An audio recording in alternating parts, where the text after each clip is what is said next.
बोर्डवर एक उदाहरण दिलेले आहे मी. तर आपल्या स्कॉलरशिप परीक्षेमध्ये विचारलं जाणाऱ्यापैकी एक उदाहरण आहे. तर उदाहरण काय आहे पहा.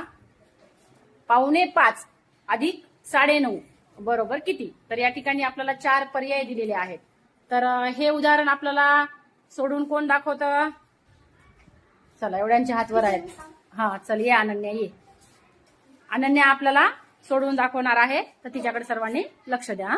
5:45 म्हणजे आणखीन 5 झाले नाहीत. बरोबर. 4.3/4 म्हणजे 5:45 प्लस 9.5 म्हणजे 9.1/2 यांची बेरीज. आणि हे छेद समान नाहीत म्हणून मी आधी 3/4 खाली घेते. प्लस आणि 1/2 यांचे समान करायचे छेद. मग गुणिले म्हणून इथं बी 2 करायचे.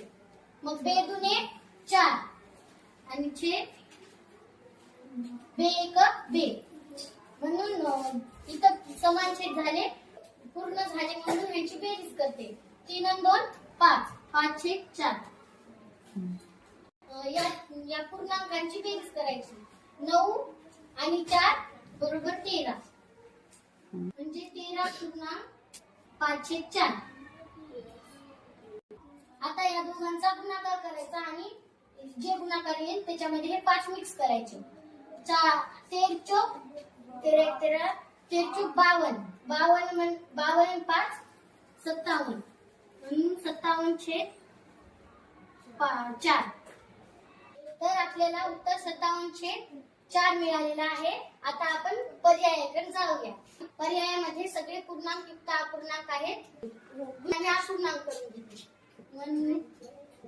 14 चोक 56 56 ने 57 मग 57/4 म्हणजे हे पर्याय बरोबर आहे. शाबास. तर आपले उत्तर 14.1/4 आलेले आहे.